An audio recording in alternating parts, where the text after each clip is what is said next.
चला लक्ष द्या सर्वांनी. काल आपण सेंटर ऑफ मास हा कॉन्सेप्ट पाहिला होता. अगदी थोडक्यात मी सेंटर ऑफ मास काय तुम्हाला सांगतो आणि नंतर आपण त्यावरचे न्यूमेरिकल प्रॉब्लेम्स कसे विचारले जातात त्यावर डिस्कशन करू. पहा, लक्ष द्या. काय कॉन्सेप्ट होता? सेंटर ऑफ मास. काय सांगितलं होतं आठवते का तुम्हाला? हा, लक्ष द्या इकडे. तर एखादी बॉडी जी आहे ती एकतर रेस्ट आहे किंवा मोशन मध्ये आहे. मोशन ती युनिफॉर्म मोशन असो की नॉन युनिफॉर्म मोशन असो. रेस्ट असेल तरी त्या बॉडीवर फोर्सेस असतील, पण रेस्ट बॉडीवरचे फोर्सेस इक्विलिब्रियम मध्ये असतील, नेट फोर्स 0 असेल. म्हणजे जसं पेन आहे टेबलवर ठेवलेलं आहे, वेट झाला फोर्स, नॉर्मल रिॲक्शन 2, बरोबर आहे. पण बरोबर आहे, तर त्यामुळे बॉडी काय असणार? रेस्ट मध्ये. कुठल्याही बॉडीवर फोर्सेस ऍक्ट होत असतात, बरोबर आहे. तर नेट फोर्स 0 असेल किंवा नसेल. तर ही बॉडी रेस्ट आहे किंवा मोशन आहे म्हणजे काही फोर्सेस आहेत, ठीक आहे. आणि या बॉडी मधला असा एक पॉईंट निवडायचा जिथे बॉडीचं पूर्ण मास कॉन्सन्ट्रेट झालेला असं गृहीत धरायचं. आणि बॉडीवर जेवढेही फोर्सेस ऍक्ट होतात वेगवेगळ्या पॉईंटला होत असतील, बरोबर आहे. ते सर्व फोर्सेस काढायचे आणि त्या एकाच पॉईंटला अप्लाय करायचे. सर्वचे सर्व फोर्सेस ज्या डायरेक्शनने असतील त्या डायरेक्शनने. तरी सुद्धा त्या बॉडीची जी मोशन आहे ती अनअल्टर्ड राहत असेल तर त्या पॉइंटला सेंटर ऑफ मास म्हणतात. So it is the point at which whole mass of the body is suppose to be concentrated so that motion executed by the body किंवा motion of the body remain unaltered when all the forces acting at different point on the body are applied to that point directly. बरोबर. Different पॉइंटला जे forces act होतात ते त्या particular पॉइंटला directly apply केले असताही बॉडीच्या सिच्युएशन मध्ये, बॉडीच्या मोशन मध्ये जर फरक पडत नसेल, मोशन अल्टर होत नसेल, तर अशा प्रकारच्या या पॉइंटला काय म्हणतो आपण? सेंटर ऑफ मास. बरोबर आहे. मग सेंटर ऑफ मास मास आहे का? नाही. सेंटर ऑफ मास एक पॉइंट आहे. म्हणून सेंटर ऑफ मास लोकेट करायचा. लक्ष द्या इकडे. सेंटर ऑफ मास लोकेट करायचा, सेंटर ऑफ मास काढायचा म्हणजे तो पॉइंट ठरवायचा. एखादा पॉइंट जर ठरवायचा आहे तर त्या पॉइंटसाठी आपल्याला काय करावं लागेल? एक तर त्या पॉइंटचे कोऑर्डिनेट्स काढावे लागतील. म्हणजे कोऑर्डिनेट्स काढणे म्हणजे सेंटर ऑफ मास काढणे. किंवा हा एक्स ऍक्सिस असेल, हा वाय ऍक्सिस आहे. ओरिजिन पासून त्या पार्टिकल पर्यंत जर तुम्ही एक वेक्टर काढला that is called as position vector. म्हणजे एखाद्या पॉइंटला लोकेट करणे म्हणजे त्या पॉइंटचा पोझिशन वेक्टर काढणे किंवा त्या पॉइंटचे कोऑर्डिनेट काढणे. म्हणून फाइंड द सेंटर ऑफ मास म्हटलं तुम्हाला मास तर बिलकुलच नाही काढायचं. Find the centre of mass म्हणजे तुम्हाला तो जो पॉइंट आहे ज्याला आपण सेंटर ऑफ मास म्हटलं त्याचे लोकेशन्स, त्याचं लोकेशन ठरवायचं आहे किंवा त्याचे कोऑर्डिनेट्स किंवा त्याचा पोझिशन वेक्टर काढायचा आहे, ठीक आहे. पहा, नंतर तुम्हाला काय सांगितलं की आपण 2 पार्टिकल सिस्टीम घेतली. त्याच्या अगोदर आपण मास मोमेंट हा कॉन्सेप्ट पाहिला होता की समजा हा ऍक्सिस ऑफ रोटेशन आहे, इथे एक पॉइंट आहे capable of rotating, then mass of the particle multiplied by perpendicular distance from the axis of rotation m into r, this is called as mass moment. याला आपण काय म्हणत असतो? मास मोमेंट. आणि एक अत्यंत महत्त्वाचा पॉइंट आहे की समजा हा एक पार्टिकल आहे ज्याला आपण सेंटर ऑफ मास म्हणतो आणि या बॉडीमध्ये खूप सारे पॉइंट्स आहेत. पहिला पॉइंट आहे ज्याचा मास m1 आहे, डिस्टन्स r1 आहे. दुसरा पॉइंट आहे मास m2 आहे, डिस्टन्स r2 आहे. खूप सारे पॉइंट आहे. अबाउट सेंटर ऑफ मास सर्व पार्टिकलच्या मास मोमेंटची सम 0 असते. बघा मी काय म्हणत आहे, अबाउट सेंटर ऑफ मास. पण हे लक्षात ठेवलं पाहिजे काय? About centre of mass sum of mass moment of all the particles m into r is 0. आणि हा हे तेव्हाच पॉसिबल आहे जेव्हा मास मोमेंट वेक्टर असेल, अदरवाईज पॉसिबलच नाही. कसं पॉसिबल नाही? जर मास मोमेंट वेक्टर नसती तर पहिली क्वांटिटी जी आहे ती पॉझिटिव्ह आली असती, दुसरी क्वांटिटी पॉझिटिव्ह आली असती, तिसरी क्वांटिटी पॉझिटिव्ह आली असती. सर्व पॉझिटिव्ह 0 कुठून आला असता? है ना. मग 0 तेव्हाच येणार जेव्हा काही वेक्टर पॉझिटिव्ह असतील तर काही निगेटिव्ह असतील. जर एखादा पार्टिकल राईट कडे आहे तर त्याचं मास मोमेंट पॉझिटिव्ह असेल, दुसरा पार्टिकल लेफ्ट कडे आहे त्याचं मास मोमेंट निगेटिव्ह असेल, जरी सारखे नसतील, बरोबर आहे. पण सर्वांनी मिळून मात्र ते एकमेकांच्या मास मोमेंटला कॅन्सल करतील. अबाउट सेंटर ऑफ मास, बरोबर आहे, सर्व पार्टिकलचे मास मोमेंट एकमेकांना कॅन्सल करून, बरोबर, नेट मास मोमेंट काय येणार? 0 येणार. बरोबर आहे. म्हणजे एकाला कॅन्सल करण्यासाठी एकच असेल असं नाही म्हणत मी. एकाच्या मास मोमेंटला 2 ठिकाणचे मास मोमेंट मिळून कॅन्सल करतील. पण काहींचे मास मोमेंट पॉझिटिव्ह असतील तर काहींचे निगेटिव्ह असतील, बरोबर आहे. म्हणून मास मोमेंट ही कुठली क्वांटिटी आहे? वेक्टर क्वांटिटी आहे. बरोबर आहे, त्याशिवाय असं पॉसिबलच होणार नाही.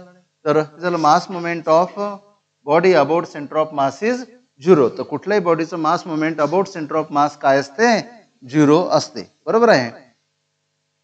आणि मग आपण सेंटर ऑफ मास काढायला सुरुवात केली होती टू पार्टिकल सिस्टीमची. हा एक्स ऍक्सिस आहे, हा वाय ऍक्सिस आहे. इथे दोन पार्टिकल आहेत. पहिल्या पार्टिकलचं मास m1 आहे, त्याचा पोझिशन वेक्टर r1 वेक्टर आहे आणि त्या पार्टिकलचे कोऑर्डिनेट आहेत x1 आणि y1. दुसरा एक पार्टिकल आहे ज्याचा मास m2 आहे, त्याचे कोऑर्डिनेट x2 आणि y2 आहेत आणि त्या पार्टिकलचा पोझिशन वेक्टर r2 वेक्टर आहे. या दोन पार्टिकलचा तुम्हाला ठरवायचा आहे सेंटर ऑफ मास. तसं सेंटर ऑफ मास काय असते बरंचसं बोलणं झालं आपलं काल.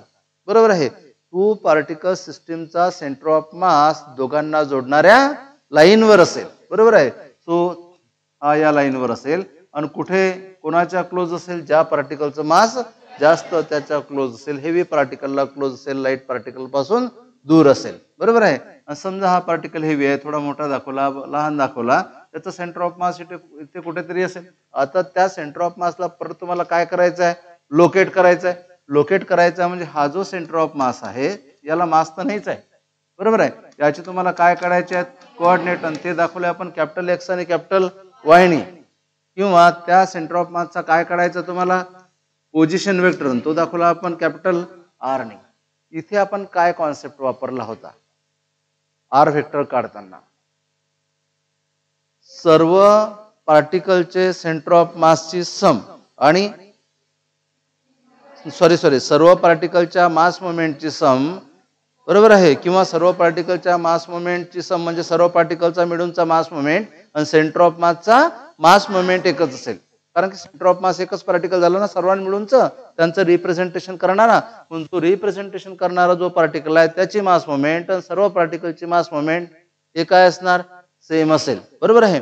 मग सेंटर ऑफ मासची mass moment, centre of mass म्हणजे होल मास तुम्ही इथे कॉन्सन्ट्रेटेड आहे असं गृहीत धरलं. होल मास जर इथे गृहीत धरलं तर या पार्टिकलचं मास किती घेणार? m1 प्लस m2 टोटल घेणार ना. तीन पार्टिकल. तुम्ही काय म्हटलं की सेंटर ऑफ मास काय? असा पार्टिकल जिथे सर्व पार्टिकल सगळं मास काय झालेलं आहे? कॉन्सन्ट्रेट झालेलं. मग इथे दोन पार्टिकल आहेत m1 आणि m2. तुम्हाला म्हटलं सेंटर ऑफ मासचं मास किती? m1 plus m2. बरोबर आहे. मग सेंटर ऑफ मासचा मास मोमेंट काय होणार? m1 स्मॉल काढू आपण, m1 प्लस m2 इंटू त्याचा पोझिशन वेक्टर. हा काय झाला? मास मोमेंट ऑफ सेंटर ऑफ मास. आणि बरोबर मास मोमेंट ऑफ दोन पार्टिकलच्या मास मोमेंटची सम m1 into r1 vector plus m2 into r2 vector. म्हणून तुम्हाला सेंटर ऑफ मासचा पोझिशन वेक्टर मिळाला m1 r1 vector plus m2 r2 vector upon m1 plus m2. Likewise तुम्हाला centre of मासचे likewise हाच formula. Centre of मासचे तुम्हाला coordinates काढायचे आहेत. Centre of मासचं जर तुम्हाला एक्स कोऑर्डिनेट काढायचं असेल तर m1 x1 plus m2 x2. दोन पार्टिकल आहेत म्हणून असं लिहिलं. तीन असते तर आपण तीन लिहिले असते. m1 plus m2. Likewise Y coordinate काढायचं असेल तर m1 y1 plus m2 y2 upon m1 plus m2. आणि झेड कोऑर्डिनेट जर त्याला असेल आणि तो जर काढायचा आहे कोणाचा झेड कोऑर्डिनेट? सेंटर ऑफ मासचा. तर m1 m1 z1 plus m2 z2 upon m1 plus m2. तुम्ही काय काढले? Coordinates of centre of mass. Centre of मासचे coordinates of centre of mass. पण तुम्हाला म्हटलं पोझिशन वेक्टर काढा सेंटर ऑफ मासचा. बरोबर आहे.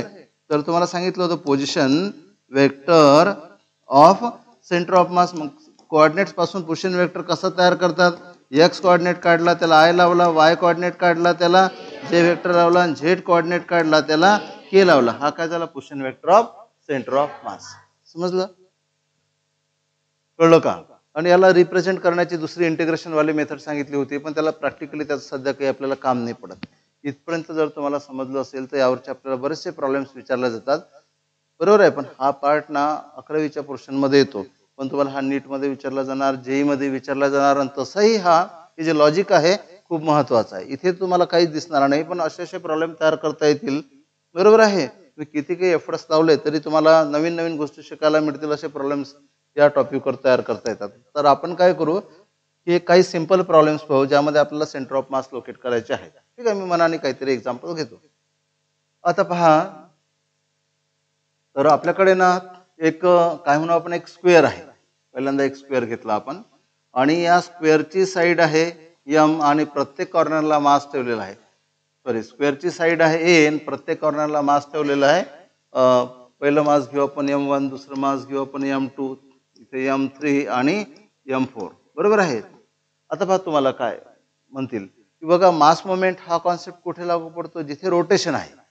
रोटेशन मोशनच आहे. मग तुम्हाला ऍक्सिस ऑफ रोटेशन दिला असेल, काय ऍक्सिस ऑफ रोटेशन तुम्हाला दिला असेल या, किंवा तुम्हाला ओरिजिन दिला असेल कुठला, आणि त्या ओरिजिन पासून तुम्हाला या सिस्टीमचा सेंटर ऑफ मास लोकेट करायचा आहे. एक तर पहा, लक्ष द्या, सेंटर ऑफ मास तुम्हाला लोकेट करायचा आहे अबाउट एनी ऍक्सिस. तर तुम्हाला काय सांगितलं आहे, सेंटर ऑफ मास हा जो आहे तो कुठे असतो, सिमेट्रिकल बॉडीच्या सेंटरला असतो. जर ही बॉडी सिमेट्रिकल असेल, सिमेट्रिकल असेल म्हणजे सर्व साईड तर सारख्या आहेतच, आणि जर सर्व मासेसही सारखे असतील तर सेंटर ऑफ मास काढायची गरज नाही, तो सेंटरलाच असेल. पण जर समजून राहिलं का माझं बोलणं, जर सिमेट्रिकल बॉडी असेल, सर्व मासेस सारख्या आहेत, सर्व साईड सारख्या आहेत, तर म्हटलं सेंटर ऑफ मास काढायची गरज नाही, त्या सिस्टमच्या सेंटरला सेंटर ऑफ मास असेल. समजा ट्रायंगलही असतात, बरोबर आहे, ट्रायंगलच्या 3 कॉर्नरला ना 3 मासेस ठेवले असतील, तुम्हाला म्हटलं असतं सेंटर ऑफ मास काढा, तर तुम्हाला ह्या पॉईंटला सांगावं लागलं असतं की हा पॉईंट म्हणजे सेंटर ऑफ मास. पण सेंटर ऑफ मास काढणे म्हणजे त्या पॉईंटचा एक तर पोझिशन वेक्टर काढणे किंवा त्या पॉईंटचे कोऑर्डिनेट्स काढणे. तर इथे वेगवेगळे ओरिजिन तुम्हाला दिले असतील आणि तुम्हाला सेंटर ऑफ मास चे कोऑर्डिनेट काढायचे आहे. ओके, तर समजा आता काय म्हणू आपण की ऍक्सिस कुठून तरी ऍक्सिस पास केला आणि सेंटर ऑफ मासचे कोऑर्डिनेट कुठून काढतो. समजा आपण M3 मधून ऍक्सिस पास केला. ओके, तर हे झालं ऍक्सिस, लक्ष द्या केअरफुली. ठीक आहे, तर हा कोण झाला आता एक्स ऍक्सिस, हा झाला वाय ऍक्सिस, आणि तुम्हाला सेंटर ऑफ मास इथे कुठेतरी असणार आणि त्याचे काय काढायचे आहेत, कोऑर्डिनेट्स. आता बघा मासेस सारखे असतील तर इथे आहे, पण समजा तुम्ही विचार करा की हा M3 मास जर जास्त असेल तर सेंटर ऑफ मास कुणीकडे शिफ्ट होणार, जिकडे मास जास्त तिकडे सेंटर ऑफ मास शिफ्ट होणार. एक लॉजिकही आपल्याला वापरता आलं पाहिजे. असं म्हटलं असेल की तिन्ही मासेस सारखे आहेत आणि M2 हेवी आहे, समजलं पाहिजे सेंटर ऑफ मास M2 कडे असेल. हे तिन्ही मासेस जर हेवी असतील, M1, M3 आणि M4, तर सेंटर ऑफ मास यांच्याकडे झुकलेला असेल. बरोबर, सेंटर ऑफ मास कुणीकडे शिफ्ट होणार, जिकडे मासेस जास्त आहेत तिकडे. पण आपल्याला सेंटर ऑफ मास लोकेट करायचा आहे, म्हणजे सेंटर ऑफ मासचे कोऑर्डिनेट करायचे आहेत. म्हणून आपल्याला काय करावं लागेल ते समजून घ्या. या डायग्राम मध्ये पहा जमते काय, तर पाहू आपण. लक्ष द्या, मला सांगा आता पहिला पार्टिकल आहे M1, त्याचे कोऑर्डिनेट आहेत x1 आणि y1. मला सांगा तुम्हाला x1 y1 काढता येतील का. हा M1 चे कोऑर्डिनेट बघा, M1 पासून x ऍक्सिस वर परपेंडिक्युलर टाकला तो येणार ओरिजिनला. इथे हे ना ऍक्सिस आणि हे ओव्हरलॅप झालेत, मी थोडेसे मासेस बाजूला काढतो. ओके, हे मास आहे इथे आणि ऍक्सिस हा आहे, हा वाय ऍक्सिस आहे. या मासला काय म्हटलं होतं आपण, M1. या मासला काय म्हटलं होतं आपण, M1, M2, M3, M4. कुठे काय लिहिलं तरी त्याने काही फरक नाही पडणार. मला सांगा आता M1 चे कोऑर्डिनेट्स, x कोऑर्डिनेट इथून परपेंडिक्युलर टाकला, x कोऑर्डिनेट काय झाला 0, y कोऑर्डिनेट a, बरोबर आहे. लाईकवाईज तुम्हाला M2 चे कोऑर्डिनेट काढावे लागतील. M2 चे कोऑर्डिनेट x2 आणि y2. बस कोऑर्डिनेट काढता आले की पुढे करून द्यायची गरज नाही. मग मला सांगा M2 चे कोऑर्डिनेट, M2 पासून x ऍक्सिस वर परपेंडिक्युलर टाकला तर हे अंतर होणार x कोऑर्डिनेट, आणि हे x कोऑर्डिनेट किती येणार a, आणि इथून जर y ऍक्सिस वर परपेंडिक्युलर टाकला तर y कोऑर्डिनेट आहे a, म्हणजे x2 y2. तसेच तुम्हाला M3 चे कोऑर्डिनेट काढता येतील. M3 चे कोऑर्डिनेट काय येणार, x3 y3 किती येणार 0 0. आणि तसेच तुम्हाला M4 चे कोऑर्डिनेट काढता येतील का, x4 आणि y4. सांगा M4 चे कोऑर्डिनेट, x कोऑर्डिनेट किती आहे 0 की a, a आहे, x ऍक्सिस हे पहा ना हे अंतर, तर x कोऑर्डिनेट किती आहे a, y कोऑर्डिनेट किती आहे 0. मला सांगा आता जर तुम्हाला मासेस माहिती आहेत, कोऑर्डिनेट माहिती आहेत, तर एक्स वाय सेंटर ऑफ मासेसचे कोऑर्डिनेट काढता येतील. तुम्ही काय काढणार, coordinates of centre of mass. Centre of मासचे कोऑर्डिनेट काढायचे आहेत. सेंटर ऑफ मासचे जर तुम्हाला कोऑर्डिनेट काढायचे असतील तर तुम्ही काय करणार, एक्स कोऑर्डिनेट काढा सेंटर ऑफ मासचा. काय करणार, m1 x1 plus m2 x2 plus m3 x3 plus m4 x4 upon m1 plus m2 plus m3 plus m4. Similarly Y काढा. मला सांगा आता तुम्हाला M1 M2 च्या व्हॅल्यूज दिल्या असतील त्या लिहिता येतील. ए ची व्हॅल्यू दिली आहे तुम्हाला कोऑर्डिनेट लिहिता येतील. तुम्हाला काय मिळेल? X coordinate. तसंच काय करता येईल? Y coordinate. नंतर तुम्हाला म्हटलं पोझिशन वेक्टरच काढा. R vector equal to x ला आय लावायचा आणि वाय ला जे लावायचा. पण इथे सगळ्यात महत्वाचं काय होतं की ओरिजिन कुठे घेतला होता? M3 is considered as origin. M3 ला काय घेण्यात आलं? ओरिजिन. हा ओरिजिन बदलवला जाऊ शकतो. इथे M3 is considered as origin किंवा काहीतरी लेबलिंग केलं असणार त्यावरून ओरिजिन ओळखता येणार. कधी म्हणतील की M4 is considered as origin, कधी म्हणतील की सेंटर जो आहे त्या स्क्वेअरचा that is considered as origin. मग ओरिजिन जर बदलला तर तुम्हाला कोऑर्डिनेट्स बदलता आले पाहिजेत, बरोबर ओळखता आले पाहिजेत. आणि एकदा कोऑर्डिनेट काढता आले की पुढचं कॅल्क्युलेशन करून द्यायची गरज नाही. बघा तुम्हाला फक्त ए ची व्हॅल्यू माहिती असेल, M1 M2 च्या व्हॅल्यूज माहिती असतील, तुम्ही ठेवणार तिथे एक्स काढणार वाय काढणार. समजत आहे का तुम्हाला? ओके, समजलं ना हे? आता पहा, समजा याच डायग्राम मध्ये जर आपण पोझिशन ऑफ द ऍक्सिस किंवा ओरिजिन बदलवला तर काय होईल पहा. तर इथे हे मासेस आहेत. आपण काय म्हटलं होतं या मासेसला? M1 M2 M3 हा M4. सिक्वेन्स वर लक्ष नका देऊ, कोणताही सिक्वेन्स घेता येऊ शकतो. आता जर तुम्हाला म्हटलं असेल की ओरिजिन जो आहे तो या स्क्वेअरच्या सेंटरला आहे, इथे सेंटरला ओरिजिन आहे, बरोबर आहे. म्हणजे हा काय झाला? एक्स ऍक्सिस, हा काय झाला? Y axis. आणि तुम्हाला कोऑर्डिनेट्स काढायचे आहेत. मग सांगा बरं आता साईड किती घेतली? पूर्ण ए. प्रत्येक साईड ए स्क्वेअर असल्यामुळे M1 चे कोऑर्डिनेट काय असणार? x1 आणि y1. सांगा M1 चे कोऑर्डिनेट x1 y1. हा बघा, इथून इकडे बघा, इथून पुढे असेल तर पॉझिटिव्ह, मागे असेल तर निगेटिव्ह, इथे वर असेल तर पॉझिटिव्ह, खाली असेल तर निगेटिव्ह. मग इथून जर इथे परपेंडिक्युलर टाकला तुम्ही तर एवढं अंतर हा झाला, हे झालं x1. कोणासाठी? M1 साठी. तर पूर्ण साईड ए आहे ते x1 किती होणार? a/2, बरोबर आहे.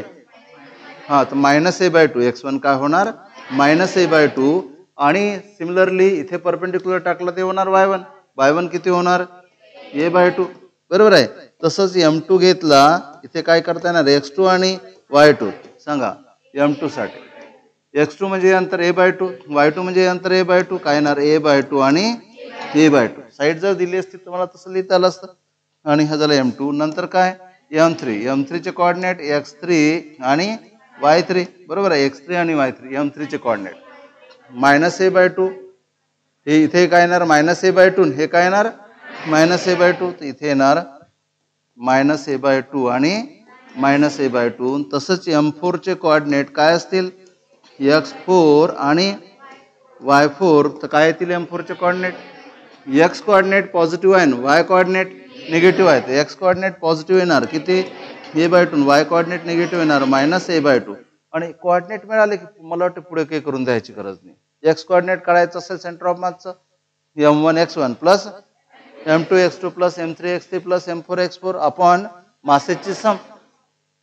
समजलं का? आणि जर सर्व मासे सारखे असले तर MM तर कॅन्सलच होऊन जातो. कोऑर्डिनेटची सम अपॉन 4 असतील तर सर्व मासे सारखे असतील. मी काय बोललो पाहता, एक्स कोऑर्डिनेट काढायचं सेंटर ऑफ मास, मी काय लिहिलं? M1 x1 plus M2 x2 plus M3 x3 plus M4 x4 upon M1 plus M2 plus M3. तीनच घेतले समजा, 3 पार्टिकल आहे. मला सांगा मासेस जर सारखे असतील तर M कॉमन काढता येणार. M जर कॉमन काढला इथे काय राहणार? x1 plus x2 plus x3 upon काय येणार? Thrice M. M झाला कॅन्सल, म्हणजे कोऑर्डिनेटची सम डिवायडेड बाय 3 है ना. म्हणजे मल्टिपल चॉईस क्वेश्चन सोडवताना जर तुम्ही थोडंसं लॉजिक ठेवलं यार मासेस सारखे आहेत, मासेस काय होणार? कॅन्सल. तर कोऑर्डिनेटची सम डिवायडेड बाय 3. एक्स कोऑर्डिनेटची सम करायची अशी ओरली करता येते, डिवायडेड बाय 3 तुम्हाला सेंटर ऑफ मासचा एक्स कोऑर्डिनेट मिळाला. वाय कोऑर्डिनेटची सम करायची डिवायडेड बाय जेवढे पार्टिकल असतील तेवढे, तुम्हाला सेंटर ऑफ मासचा वाय कोऑर्डिनेट मिळाला, सेंटर ऑफ मासचा झेड कोऑर्डिनेट मिळाला. आर वेक्टर काढायचं, एक्स ला आय लावला, वाय ला जे लावला, झेड ला. प्रॉब्लेम सॉल्व्ह है ना, करता येईल. म्हणजे सगळ्यात महत्वाचं काय सेंटर ऑफ मास काढताना? पार्टिकलचे कोऑर्डिनेट्स काढता आले पाहिजेत. जमतील काय? नक्की. आता समजा मी असं केलं की एक इक्विलॅटरल ट्रायंगल आहे, लक्ष द्या, इक्विलॅटरल ट्रायंगल आहे आणि ट्रायंगलची साईड आहे ए. या ट्रायंगलला म्हटलं आपण ट्रायंगल ABC, बरोबर आहे. आणि असं म्हटलं की हा XY प्लेन मध्ये आहे, ट्रायंगल कोणत्या प्लेन मध्ये आहे?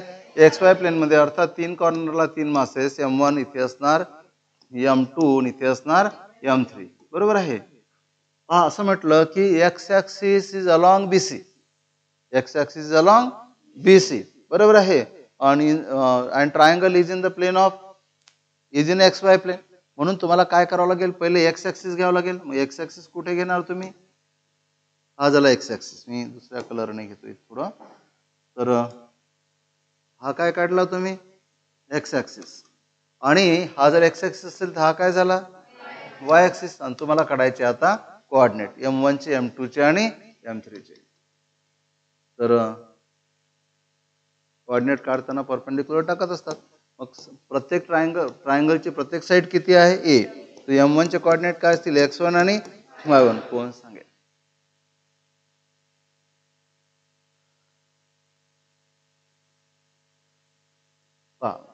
पहिले तर काढायचा एक्स कोऑर्डिनेट M1 चा. M1 वरून एक्स ऍक्सिस वर परपेंडिक्युलर टाकला. पूर्ण अंतर किती आहे? A. तर अर्ध किती? A/2. एक्स कोऑर्डिनेट मिळाला A/2. आता वाय कोऑर्डिनेट काढायचा आहे.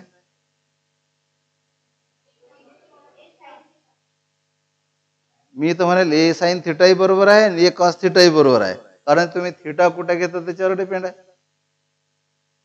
मला सांगा, इक्विलॅटरल ट्रायंगल आहे ना, इक्विलॅटरल ट्रायंगल आहे तर प्रत्येक अँगल किती?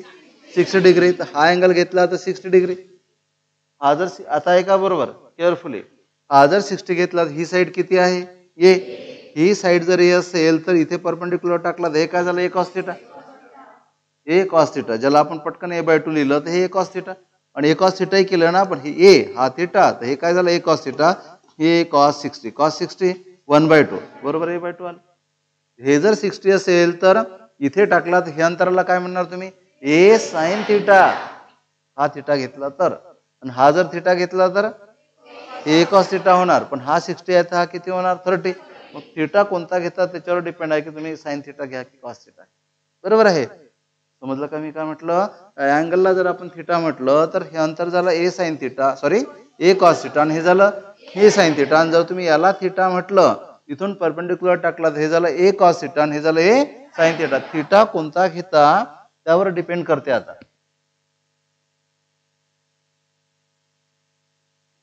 ओके. म्हणून हा जो कोऑर्डिनेट आहे हा काय होणार होता? हा A cos थिटा झाला तर हा काय होणार? A sin थिटा आहे. बरोबर आहे.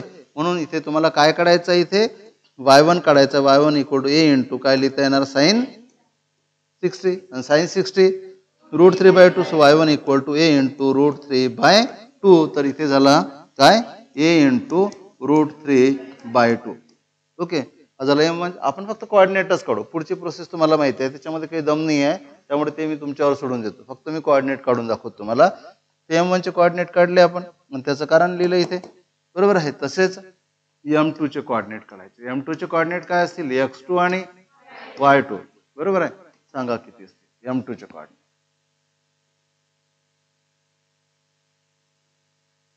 M2 चे कोऑर्डिनेट 0 0 ओरिजिनला आहे ना, ओरिजिनला आहे ना, जो ओरिजिनला त्याचे कोऑर्डिनेट नाही तर मिळणार 0. दुसरं काही लिहिलं तर समजलं ना. त्याचे कोऑर्डिनेट काय असतील? 0 आणि 0. तुम्ही तिथे कॉस आणि साइन लावून राहिले आता. ओके. आणि तसाच पार्टिकल कोण झाला? M3. M3 चे कोऑर्डिनेट X3 आणि Y3 किती येतील? मला सांगा. M3 चा कोऑर्डिनेट X3 म्हणजे हे अंतर A, आणि Y3 काय येणार? 0. ओके. तर A आणि 0. आता जर कोऑर्डिनेट मिळाले तर तुम्हाला सेंटर ऑफ मासचा X आणि Y कोऑर्डिनेट काढता येईल. म्हणून तुम्हाला काय करता येणार? Coordinates of centre of mass मी काढून नाही देत आता. X कोऑर्डिनेट काढायचा असेल तर M1 X1 plus M2 X2 plus M3 X3 upon M1 plus M2 plus M3 हे करताच येत तुम्हाला. तसंच Y कोऑर्डिनेट काढता येणार, तसंच पोझिशन वेक्टर काढता येणार. X कोऑर्डिनेटला I लावायचा आणि Y कोऑर्डिनेटला J लावायचं. समजलं का? जमेल? जमेल का? म्हणजे तुम्हाला जर कुठली डायग्राम दिली असेल आणि तुम्हाला म्हटलं की सेंटर ऑफ मास ठरवा, तर सेंटर ऑफ मास ठरवा म्हणजे सेंटर ऑफ मासचे कोऑर्डिनेट काढायचे. जेवढेही पार्टिकल असतील त्यांचे कोऑर्डिनेट काढायचे. फक्त ओरिजिन जो दिला तो घ्यायचा. बरोबर आहे. कधी कधी अशी डायग्राम काढलेली नसते, ती डायग्राम आपल्याला काढावं लागते. तुम्हाला फक्त सांगितलेलं असेल की ओरिजिन कुठे आहे, फक्त ओरिजिन सांगूनही चालत नाही. मी म्हटलं ओरिजिन बी ला आहे, तुम्ही काय मनाने एक्स ऍक्सिस वाय ऍक्सिस घ्याल का? ओरिजिन बी ला आहे आणि एक एक्स ऍक्सिस असा असेल आणि y axis along the line b a असेल तर मग आहे ना. समजलं का तुम्हाला? हीच डायग्राम बघा, ही अशी पण काढता येते पहा कशी. तर हा झाला एक्स ऍक्सिस, हा आहे वाय ऍक्सिस आणि हा तो इक्विलॅटरल ट्रायंगल आहे असा. आता जमतील का कोऑर्डिनेट काढणे? जमतील का? असं आहे, इकडे बरोबर जेवढी जागा सोडली आहे तेवढीच सिमेट्रिकली ठेवलेला आहे. इतके चॅलेंजेस आहेत, तुम्ही म्हणतात तुम्ही थकून जाल पण प्रॉब्लेम तयार होणार नाही थांबणार. याचे कोऑर्डिनेट काय झाले? 0 0. मला सांगा इक्विलॅटरल ट्रायंगल आहे, हा अँगल किती आहे? 60. टोटल किती आहे? 90. मग राहिला किती? 30 30. 15 15. बरोबर आहे, 15 15 राहिला तर हा किती होणार? 15 डिग्री. ही साईड किती आहे? ए. तर हा कोऑर्डिनेट किती होणार? ए कॉस 15. आणि कॉस 15 की आपल्याला माहित नसते. बरोबर आहे. म्हणून जे तुम्हाला माहित असेल जनरली तेच करतील, किंवा मग या अँगलला थिटा म्हटलं जाणार, याला थिटा 1 म्हटलं जाणार, याला थिटा 2 म्हटलं जाणार, सारखे देतील किंवा वेगळे काही असतील. बरोबर आहे. पण आपल्याला ना आपलं डोकं चालवायचं आहे, आपल्याला फक्त सेंटर ऑफ मास काढताना काय काढायचे आहेत? कोऑर्डिनेट्स काढायचे. समजलं का? आता बघा एक प्रॉब्लेम असंही बनवता येते पहा कसं, लक्ष द्या केअरफुली.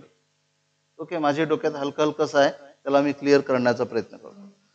पहा लक्ष द्या, एक्स वाय झेड ऍक्सिस आहे, हा झाला एक्स ऍक्सिस, हा झाला वाय ऍक्सिस आणि इथे 3 4 पार्टिकल आहेत. पहिला पार्टिकल आहे M1, दुसरा पार्टिकल आहे M2, तिसरा पार्टिकल आहे M3, चौथा पार्टिकल आहे M4. इथे कुठेतरी यांचा सेंटर ऑफ मास आहे इथे M.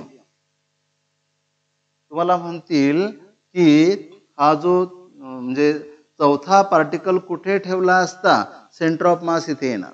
बघा काय म्हटलं, 3 पार्टिकल आहेत आणि चौथा पार्टिकल ठेवल्यानंतर सेंटर ऑफ मास इथे यायला पाहिजे. म्हणजे सेंटर ऑफ मासचे एक्स आणि वाय कोऑर्डिनेट दिलेले असतील, M1 चे कोऑर्डिनेट x1 आणि y1 दिले असतील, M2 चे कोऑर्डिनेट x2 आणि y2 दिले असतील, M3 चे कोऑर्डिनेट x3 आणि y3 दिलेले असतील. जेवढं काही बोर्डवर काढलेलं आहे ते दिलेलं आहे. आता काय म्हणतील, चौथ्या पार्टिकलचं मास दिलं असेल तर तो कुठे ठेवायचा जेणेकरून सेंटर ऑफ मास इथे होणार, किंवा चौथ्या पार्टिकलचे जर कोऑर्डिनेट दिले असतील तर त्याचं मास किती घेतलं तर सेंटर ऑफ मास इथे येणार. माझं क्वेश्चन समजलं का तुम्हाला? म्हणजे चौथ्या पार्टिकलचं मास दिलं असेल तर कोऑर्डिनेट विचारतील, कोऑर्डिनेट दिले असतील तर मास विचारतील. जमेल? बाकी सगळं दिलेलं आहे. म्हणून हा जो क्वेश्चन मार्क वाला पार्टिकल होता तुम्ही इथे ठेवला, तो किती आहे? M4. आणि त्याचे कोऑर्डिनेट किती आहेत? x4 आणि y4. पण हे तुम्हाला M4 काढा किंवा x4 आणि y4 काढा. कसं काढणार? तुम्हाला x कोऑर्डिनेट दिला आहे ना, मग x कोऑर्डिनेट बरोबर काय लिहिणार? M1 x1 plus M2 x2 plus M3 x3 plus M4 x4. बरोबर आहे ना, upon M1 plus M2 plus M3 plus M4. बघा, समजा मासेस दिले असतील तुम्हाला x4 काढता येणार, आणि समजा तुम्हाला सर्व कोऑर्डिनेट दिले आहे तर तुम्हाला M4 काढता येणार. समजलं का? मास काढणं तर सोपं आहे, एकाच कोऑर्डिनेटवरून काढता येईल. आणि समजा तुम्हाला म्हटलं असं दिलं नसेल, तुम्हाला काय दिलं असेल? M1 चा पोझिशन वेक्टर आहे 3i प्लस 2j. बरोबर आहे. M3 चा पोझिशन वेक्टर आहे -4i प्लस 6j. मग तुम्ही काय करा, M1 चा जर हा पोझिशन वेक्टर आहे त्याचे कोऑर्डिनेट 3 आणि 2, याचे कोऑर्डिनेट -4 आणि 6 कोऑर्डिनेट घ्यायचे असतील तर, नाही तर तुम्हाला डायरेक्टली काय काढता येते? सेंटर ऑफ मासचा पोझिशन वेक्टर काय करणार? M1 R1 vector plus M2 R2 vector upon M1 plus M2 जेवढे पार्टिकल असतील तेवढे. बरोबर आहे. तुम्हाला R चा एक वेक्टर मिळेल in terms of I J K. मग अशा वेळेस काय करायचं? I कोऑर्डिनेट एकत्र करायचे सर्वांचे, J कोऑर्डिनेट एकत्र करायचे. समजते का? सम करताना समजा इथे असेल 2i प्लस 3j, इथे असेल काहीतरी 7i मायनस 5j. तुम्ही काय करणार? I वाले एकत्र करा, म्हणजे 2 plus 9 2 plus 7 9i 3 minus 5 minus 2j. आणखी असतील ते समजत आहे का? मी फक्त मला आयडिया देऊन राहिलो काय करायचं. प्रत्येक वेळेस करून पहा, प्रत्येक वेळेस करून पहा, याच्यात लॉजिक नाही आहे. काय करायचं नेमकं ते समजणे असणे हे सगळ्यात महत्वाची गोष्ट. पॉइंट क्लिअर झाला तर सेंटर ऑफ मास लोकेट करता येणार. जमेल? तर आज मी तुम्हाला एक डीपीपी देणार आहे. जाताना डीपीपी घेऊन जायचा, पण मी तो आणला सोबत आणि त्यामधले काही प्रॉब्लेम्स आपण इथे सोडून पाहू. ओके. तर सिंपल प्रॉब्लेम्स पण आहेत आणि काही थोडे ज्याच्यामध्ये जास्त विचार करावा लागतील असे पण आहेत. कठीण नाही म्हणू शकत आपण. Rotational motion DPP1.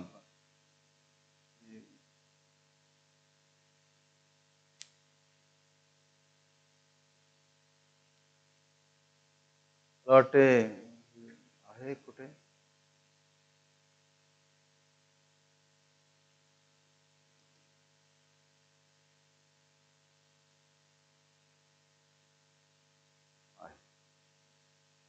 तर हा डीपीपी आहे केवळ सेंटर ऑफ मास.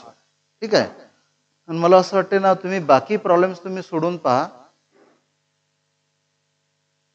ओके. तर आणखी काय क्वेश्चन्स येतील तुम्हाला मी थोडी आयडिया देतो. पहा, लक्ष द्या काय करतील. पहा, लक्ष द्या इकडे. समजा 3-4 पार्टिकल्स आहेत, है ना. तर त्या 3-4 पार्टिकलचे तुम्हाला व्हेलॉसिटी वेक्टर दिलेले आहेत. ऐका बरोबर. 4 पार्टिकल आहेत, 4 पार्टिकल स्पेस मध्ये मोशन मध्ये आहेत आणि चारही पार्टिकलचे व्हेलॉसिटी वेक्टर दिले असतील. बघा मी काय बोलत आहे ते समजण्याचा प्रयत्न करा. हा पहिला पार्टिकल आहे, याची व्हेलॉसिटी आहे v1 in terms of i_j_k. दूसरा पार्टिकल आहे, व्हेलॉसिटी आहे v2 in terms of i_j_k. तीसरा पार्टिकल आहे, व्हेलॉसिटी आहे v3 in terms of i_j_k. Velocity vector आहे. वेक्टरला आपण एक्सप्रेस करत असतो इन टर्म्स ऑफ i_j_k. थोडं इंटरेस्ट घ्या, बरोबर समजते. काही जण म्हणत असतील ते खाली डोकं घालून बसतात. तुम्ही तसं नका करू, मग समजणारच नाही तुम्हाला. तुम्हाला म्हणतील की हे जे पार्टिकल्स आहेत, पहिल्याचं मास m1, दुसऱ्याचं मास m2, तिसऱ्याचं मास m3 असं असेल, है ना. तुम्हाला म्हणतील यांचा जो सेंटर ऑफ मास आहे त्याची व्हेलॉसिटी काढा. आतापर्यंत तर आपण पोझिशनच काढली. आता सेंटर ऑफ मासची व्हेलॉसिटी काढा. लक्ष द्या, सेंटर ऑफ मासची व्हेलॉसिटी एकदमच सिंपल आहे. मग सेंटर ऑफ मासची व्हेलॉसिटी काढायची असेल तर तोच formula m1 v1 vector plus m2 v2 vector plus m3 v3 vector upon m1 plus m2 plus m3. काय काढता आली? सेंटर ऑफ मासची velocity. Velocity of centre of mass. आपल्या नोट्स मध्ये फॉर्म्युला नाही, तुम्हाला आता फॉर्म्युला नाहीच आहे, नवीनच आहे. काढता येईल. समजा 3-4 पार्टिकलचे तुम्हाला ऍक्सिलरेशन दिलेले आहेत आणि तुम्हाला काढायचं आहे सेंटर ऑफ मासचं ऍक्सिलरेशन. मग ऍक्सिलरेशन ए ने दाखवा, स्मॉल ए किंवा capital A. Acceleration of centre of mass. Similar formula m1 into a1 vector plus m2 into a2 vector upon m1 plus m2. 3 असतील तर 3, 4 असतील 4. काय काढलं तुम्ही?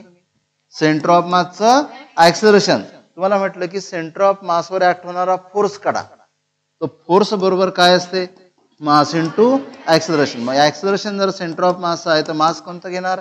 सर्व मास. सेंटर ऑफ मास म्हणजे पूर्ण मास, बरोबर आहे.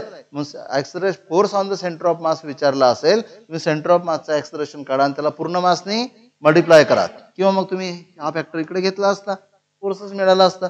फोर्स काय असेल? m1 a1 vector plus m2 a2 vector. तुम्हाला सेंटर ऑफ मास वरचा डायरेक्टली काय काढता येणार? फोर्स काढता येणार. समजलं का? सेंटर ऑफ मासचा हेच टेक्निक तुम्हाला कुठे वापरायचं आहे?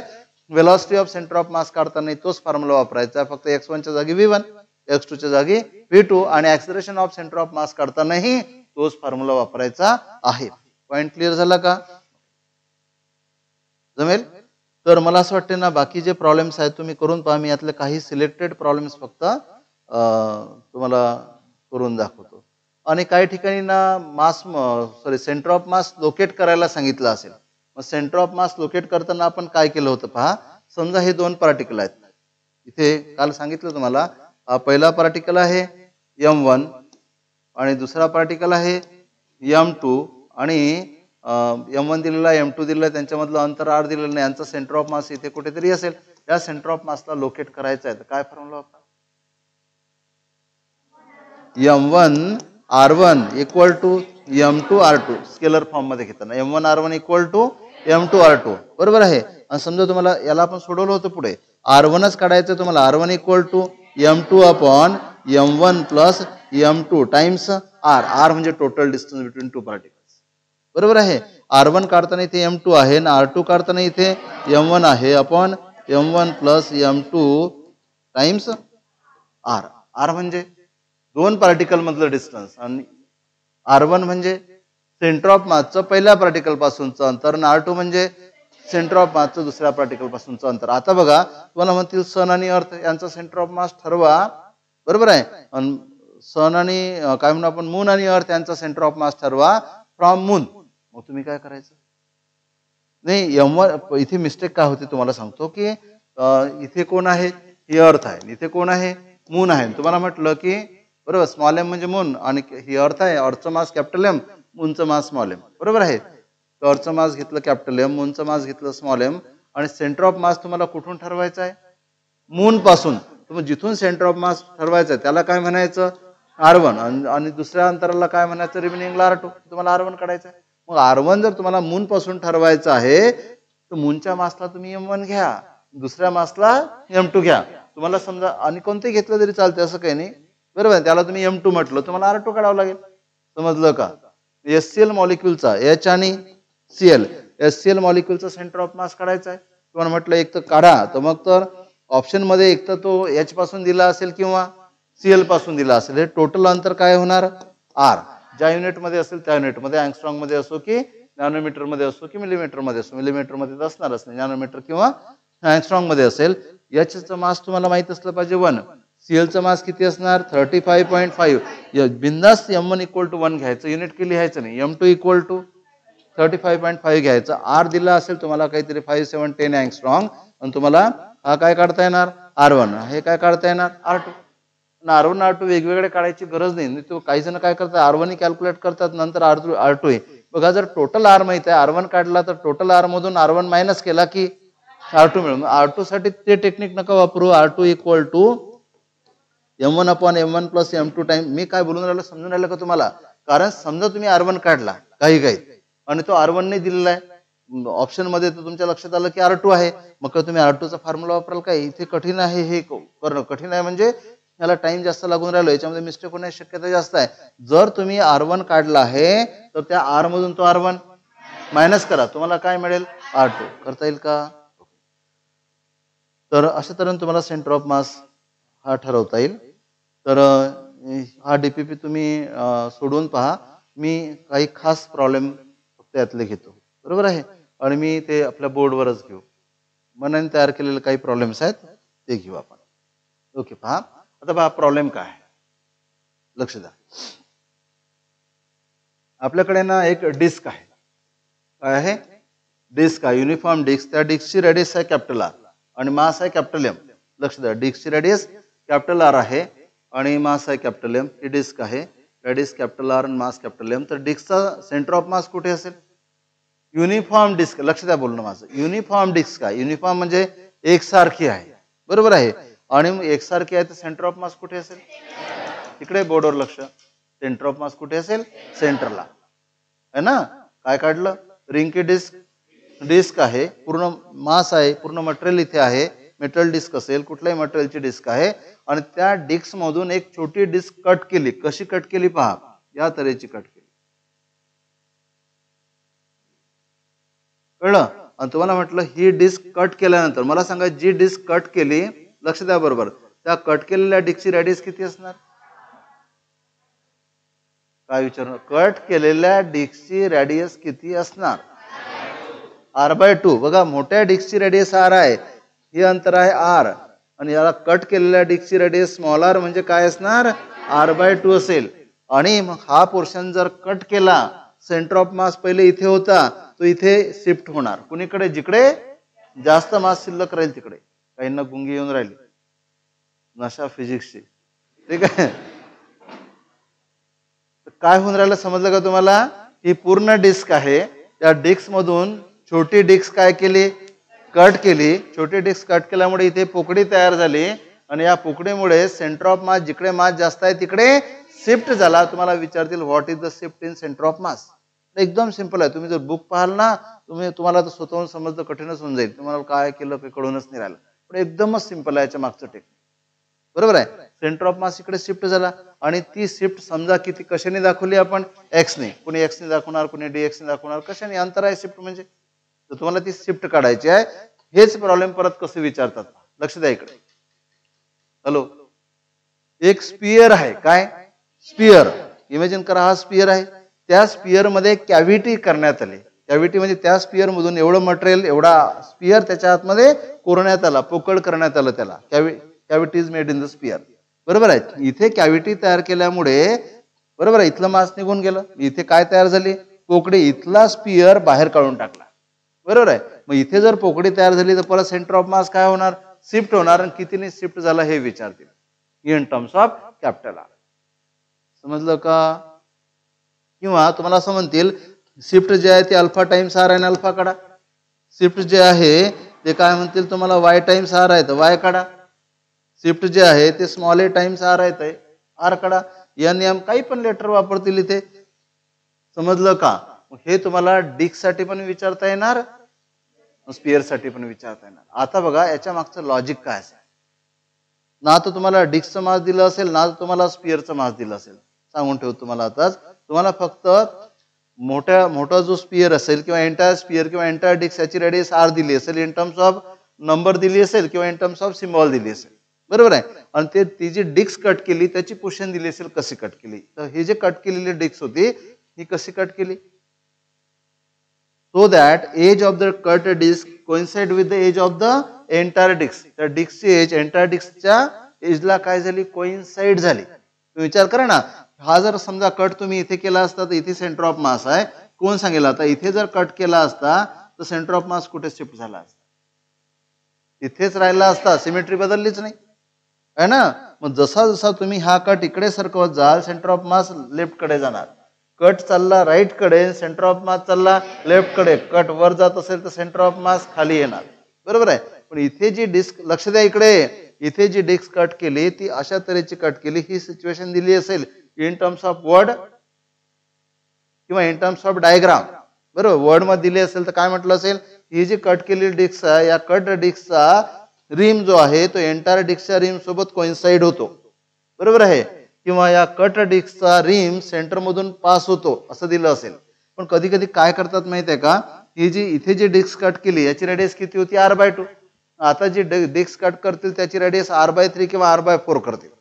आता जर का कट केलेल्या डिस्कची रेडियस r/4 असेल, बरोबर आहे, तर ही तुम्हाला इथे जर तुम्ही r/4 घेतली, हे अंतर किती होणार? r/4. तुम्हाला सांगा हे रिमेनिंग अंतर किती? टोटल किती आहे? r. Total r. तर या टोटल r मधून हे r/4 मायनस करायचं, राहिलेलं काढता येणार. r - r/4 3r/4 हे अंतर तुम्हाला काढता आले पाहिजेत. बरोबर आहे. पण 3r/4 केव्हा? जेव्हा कट केलेल्या डिस्कचा रिम एंटायर डिस्कच्या रिम सोबत कोइन्साइड होत असेल. पण समजत आहे का तुम्हाला? इकडे पहा मी काय म्हणत आहे.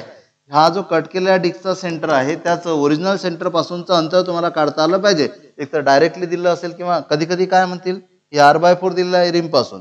बरोबर आहे. पण याच डिस्कला तुम्ही कट केलं किंवा याच स्पियरला तुम्ही कट केलं. बरोबर आहे. पण तो स्पियर असा कट केला तुम्ही. आणि हे अंतर किती आहे? कट केलेल्या स्पियरची रेडियस किती आहे? r/3. आपल्याला ना याचंच काम पडत असते, हे रिमेनिंग अंतराचं काम नाही पडत. आपल्याला कट केलेल्या डिस्कचा सेंटर लोकेट करायचा. कट केलेल्या डिस्कचा सेंटर ओरिजिनल सेंटर पासून. बघा मी काय म्हणत आहे, कट केलेल्या डिस्कचा सेंटर ओरिजिनल सेंटर पासून लोकेट करायचा आहे. काय? कट केलेल्या डिस्कचा सेंटर ओरिजिनल सेंटर पासून लोकेट करायचा आहे. मग ही कट केलेली डिस्क ही होती, याचा सेंटर ओरिजिनल सेंटर पासून किती आहे? r/3. ही डिस्क जर तुम्ही इथे केली असणार, बरोबर आहे, तर याचा हे अंतर किती असणार डिस्कचं? r/4 घेतलं तर हे किती असणार? 3r/4. तुम्हाला काय काढायचं आहे? कट केलेल्या पोर्शनचा सेंटर ओरिजिनल सेंटर पासून किती अंतरावर आहे काढायचं. त्याचं कारण सांगतो तो का काढायचा आहे. मग ही कट केलेली डिस्क जर कुठेही असेल तर तुम्हाला अंतर काढता येतील का? समजा ही कट केलेली डिस्क याची, बघा मी काय म्हणत आहे, डोकं चालवायचा सगळा खेळ आहे. तुम्हाला माहिती आहे पाठ करायचा खेळ नाही आहे. कट केलेली जी डिस्क आहे त्याची रेडियस आहे r/4 आणि ते बरोबर मधात कट केली, बरोबर मध्ये, तर हे अंतर सांगा. कट केलेल्या डिस्कची रेडियस आहे r/4 आणि ती बरोबर मध्ये कट केली. मग मला सांगा मध्ये जर कट केली तर मला सांगा हे अंतर किती असणार? हे अंतर आहे r. हे अंतर r आहे तर हे अंतर बरोबर किती? r/2. आणि हे अंतर r/2 आणि डिस्कची रेडियस किती आहे? डिस्कची रेडियस किती आहे? नाही, डिस्कची रेडियस काय म्हटलं मी? r/4. हे अंतर आहे r/4, बरोबर आहे. मग हे जर सेंटरला असेल तर तुम्हाला काढायची गरज नाही, तिथं अंतर r/2च असणार, बरोबर आहे. त्यामुळे त्या कॅल्क्युलेशनवर विचार करायची गरज नाही आहे. समजलं का? अरे सेंटरला आहे ना, या कट केलेल्या डिस्कचा सेंटर सेंटरला आहे. कट केलेल्या डिस्कचा सेंटर सेंटरला आहे म्हणजे त्या सेंटरचं अंतर ओरिजिन पासून r/2 आहे. समजलं का काय असेल? आता करायचं काय ते समजून घ्या. बघा मी काय सांगतो आता, बघा मी काय लिहितो तेही समजून घ्या. तर त्या डिस्क मध्ये काय करण्यात आला? कट करण्यात आला. कट केल्यामुळे सेंटर ऑफ मास काय झाला? शिफ्ट झाला. आणि तो कितीने शिफ्ट झाला? x ने. तुम्हाला x काढायचा आहे. प्रॉब्लेम समजलं? प्रॉब्लेम समजलं का? आता बघा मी काय करतो, लक्ष द्या बरोबर. कट जो पोर्शन आहे त्या कट पोर्शनचा मास आहे m1. कट पोर्शनचा मास m1 आणि रिमेनिंग जो पोर्शन आहे, रिमेनिंग पोर्शन, त्या रिमेनिंग पोर्शनचा मास आहे m2. कट पोर्शनचा मास m1, रिमेनिंग पोर्शनचा मास m2. समजून राहिलं का? कट पोर्शनचा मास आहे m1, रिमेनिंग पोर्शनचा मास आहे m2. आणि होल जी डिस्क असेल किंवा होल जी काय म्हणू आपण स्पियर असेल त्याचा मास आहे m. बघा मी सांगताना अशा तऱ्हेने सांगून राहिलो की तुम्हाला डिस्क साठी सोडवता आलं पाहिजे आणि स्पियर साठी सोडवता आलं पाहिजे, बरोबर आहे. फक्त थोडासा चेंज लक्षात आला, तुम्हाला तेच प्रॉब्लेम डिस्क साठी सोडवता येणार, तेच प्रॉब्लेम स्पियर साठी सोडवता येणार. आता पहा मी काय म्हटलं, कट केलेल्या पोर्शनचा मास m1, रिमेनिंग पोर्शनचा मास m2. मग इथे काय घेतलं m1, कट केलेला पोर्शन तिथे ठेवून दिला. असा विचार करा तुम्ही, कट केलेला पोर्शन तिथे ठेवून दिला. मग त्या कट केलेल्या पोर्शनचा मास किती आहे m1, म्हणजे m1 इथे ठेवून दिला.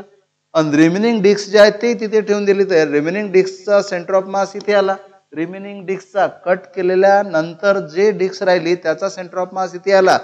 ते अंतराला काय म्हटलं मी, या मासला काय म्हटलं मी, m2. आणि ही शिफ्ट किती आहे? x काढायचं आहे. मला सांगा m1 तिथे ठेवून दिला आणि रिमेनिंग मास तिथे ठेवून दिलं, तर ते ठेवल्यानंतर सेंटर ऑफ मास इथे नाही काय येणार? हा काय झाला? पूर्ण डिस्कचा. बघा मी काय म्हणून राहिलो, लक्ष द्या. हाच मुद्दा ना पुस्तकात सांगितलं नाहीये की काय करून राहिले ते. तुम्ही काय केलं, हा कट तर केला पण कट केलेला पोर्शन ठेवून दिला, रिमेनिंग पोर्शन ठेवून दिला. कट केलेल्या पोर्शनचा मास m1 ते घेतलं इथे त्याच्या सेंटर ऑफ मासला. रिमेनिंग जो डिस्क आहे त्याचा सेंटर ऑफ मास इथे आहे, बरोबर आहे. रिमेनिंग डिस्कचा सेंटर ऑफ, रिमेनिंग डिस्कचा कट केल्या नंतरचा सेंटर ऑफ मास इथे आहे, तो तिथे घेतला. मला सांगा आता या डिस्कला विसरून जा. एक पार्टिकल इथे आहे हॅव्हिंग मास m1, दुसरा पार्टिकल इथे आहे हॅव्हिंग मास m2, त्यांचा सेंटर ऑफ मास इथे आहे. मग काय फॉर्म्युला वापरणार? m1 x1 equal to m2 x2 किंवा m1 r1 equal to m2 r2. हो की नाही? याला x म्हणा किंवा r1 r2 म्हणा. म्हणून आता आपण काय म्हणणार की अबाउट, आपण काय करायचं, अबाउट सेंटर ऑफ मास, बरोबर आहे. काय लिहिता येणार? m1 किंवा m2 x. सो m2 समजलं ना तुम्हाला? सो आपण फॉर्म्युला कोणता वापरून राहिलो? m1 r1 equal to m2 r2. Okay. So m1 r1 किती आहे? r. r तुम्हाला माहित आहे किती आहे r? या केस मध्ये जो स्मॉल r आहे तो स्मॉल r बरोबर किती आहे? r/2 या केस मध्ये, बरोबर आहे. स्मॉल r बरोबर किती आहे? r/2. आणि आपल्याला काय काढायचं? x. m1 r1 ला काय लिहिलं r, m2 ला x2 ला काय लिहिलं x. पण आपल्याला काय काढायचं? x. म्हणून x जर तुम्हाला काढायचं असेल तर x बरोबर काय लिहिता येणार? m1 upon m2 times r. आता पहा, सो x बरोबर m1 upon m2 times r किती आहे? r/2. बस काय काढायचं राहिलं? m1 आणि m2. हे समजलं का सांगा? एक तेवढंच सिंपल आहे. इकडे बघा मी काय म्हणतो की पहिला पार्टिकल आहे m1, बरोबर आहे. आणि इथे त्याचं सेंटर ऑफ मास आहे, अंतर किती आहे? r1. दुसरा पार्टिकल आहे m2, त्याचं सेंटर ऑफ मास पासूनचं अंतर r2. तर आपण फॉर्म्युला कोणता वापरतो? m1 r1 इक्वल टू, बरोबर. कशावरून आला? अबाउट सेंटर ऑफ मास, मास मोमेंटचे सम 0 असते त्याच्यावरून आलेला आहे. m1 r1 equal to m2 r2. हे m1 कोणाचं होतं? जे कट केलेली रिंग त्याचं डिस्क त्याचं मास होतं, आणि हे m2 जी रिमेनिंग होती त्याचं मास होतं. अशी ती डायग्राम आहे. समजलं का? म्हणून समजलं. म्हणून आपण काय केलं? m1 r1 equal to m2 r2. फक्त ज्याला जे काही काढायचं असेल, जे दिलं असेल त्याला इथे m1 m2 बदलू शकतो. कोणी या कट केलेल्या पोर्शनला m2 म्हणणार, कोणी रिमेनिंग पोर्शनला m2 म्हणणार. लक्ष द्या. समजलं का तुम्हाला? So m1 r1 equal to M2R2. आपण काय केलं, याला याचं मास M1 घेतलं, त्याला R लिहिलं आपण, किंवा त्याला R1 ही लिहिलं असतं तुम्ही, याला R2 लिहिलं असतं तरी चाललं असतं. शिफ्ट म्हणजे R2 आहे.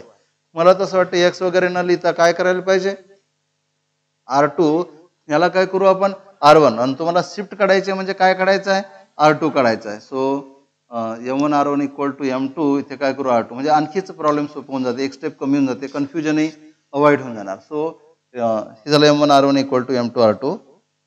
ओके, तर आपल्याला काय काढायचं आहे, मग इथे R2 काढायचं आहे. सो R2 बरोबर काय लिहिता येणार, M1 upon M2 times R1. So R2 equal to काय लिहिता येणार, M1 upon M2 times R1 किती आहे, R/2. तो R/2 असेल, R/3 असेल, R/4 असेल, है ना. आता चॅलेंज फक्त एवढंच आहे, लक्ष द्या इकडे, चॅलेंज फक्त एवढंच आहे की M1 आणि M2 काढणे. पहा, फक्त ना टेक्निक या प्रॉब्लेम मध्ये M1 आणि M2 काढायचंच आहे. सगळ्यात मोठा जो पार्ट आहे या प्रॉब्लेमचा तो M1 M2 काढणे आहे, आणि तेही पण सिंपलच आहे. एवढं समजलं का सांगा. M1 काय आहे, कट केलेल्या पोर्शनचं, डिस्कचं किंवा स्पिअरचं मास किती आहे, M1. रिमेनिंग स्पिअरचं किंवा रिमेनिंग डिस्कचं मास किती आहे, M2. बरोबर आहे. आणि ओरिजिनल सेंटर ऑफ मास तिथेच घेतला, बरोबर आहे. ओरिजिनल सेंटर ऑफ मास पासून कट केलेल्या पोर्शनचं अंतर किती आहे, R1. ओरिजिनल सेंटर ऑफ मास पासून राहिलेल्या, तुम्ही केअरफुली ऐकाल तर समजेल भाऊ, असं कशी नजर मग समजणार नाही. कट केल्यानंतर, बरोबर, कट केल्यानंतर रिमेनिंग पोर्शनचा सेंटर ऑफ मास शिफ्ट झाला कुठे, M2 पोर्शनला. म्हणून M2 जिथे आपण ज्या डॉटने दाखवला तो काय आहे, राहिलेल्या पोर्शनचा सेंटर ऑफ मास, तो दाखवला आपण M2 ने. समजलं का, हे समजलं पाहिजे. म्हणून आपण काय लिहू शकलो, M1 R1 equal to M2 R2. आपलं एम काय आहे, शिफ्ट. शिफ्ट म्हणजे काय, R2 काढणे, आपल्याला R2 काढायचं आहे. आणि कॉन्सेप्ट काय वापरला, अबाउट सेंटर ऑफ मास, मास मोमेंटचे सम 0, म्हणजे राईट कडला पॉझिटिव्ह घेतला असता, लेफ्ट कडला निगेटिव्ह घेतला असता, सम 0. बघा, हे काहींना समजत नसेल. इकडे बघा, जो राईट कडे आहे त्याचा मास मोमेंट पॉझिटिव्ह येते M1 R1, जो लेफ्ट कडे आहे त्याचा मास मोमेंट निगेटिव्ह येते M2 R2, कारण की एक राईट कडे आणि दुसरा लेफ्ट कडे, यांची सम काय येणार, 0. वेक्टर असतो ना, आणि त्यामुळे ह्याची सम 0 आल्यामुळे M1 R1 equal to M2 R2. काय जण म्हणतात हे कशासाठी करून दाखवून राहिले, मेन जो कॉन्सेप्ट आपण वापरून राहिलो तो काय आहे, अबाउट सेंटर ऑफ मास, सर्व पार्टिकलच्या मास मोमेंटची सम 0 असते. आणि इथं 0 तर काही लिहिलंच नाही आपण, ही सम 0 आली असती. एक वेक्टर आपण पॉझिटिव्ह घेतला असता, दुसरा वेक्टर आपण निगेटिव्ह घेतला असता. नाही तर मग असं का लिहिलं हे समजत नाही आपल्याला. M1 R1 equal to M2 R2 का लिहिलं. समजा तुम्हाला कोणी क्रॉस केलं किंवा M1 R1 equal to M2 R2, मग तुम्ही काय लॉजिक सांगाल, म्हणाल केलं आमच्या सरांनी, आम्ही करून राहिलो. काय लॉजिक आहे त्याच्या मागचं, अबाउट सेंटर ऑफ मास, मास मोमेंटची सम 0 असते. जे राईट कडे आहे त्यांचा मास मोमेंट पॉझिटिव्ह घ्यायचा, जे लेफ्ट कडे आहे त्यांचा मास मोमेंट निगेटिव्ह घ्यायचा, आणि सम घ्यायची 0. बरोबर आहे. एक तर आपल्याला एक स्टेप लिहिता येईल असती, कोणती, M1 R1 पॉझिटिव्ह घेतला असता, M2 R2 निगेटिव्ह घेतला असता, सम घेतली असती 0. करू का, करायचं का की येईल लक्षात, काहीच नाही, बोलतच नाही तुम्ही, करूनच टाकतो. ठीक आहे. काय, M1 R1 minus M2 R2 is equal to 0, आणि त्यामुळे हे मिळालं.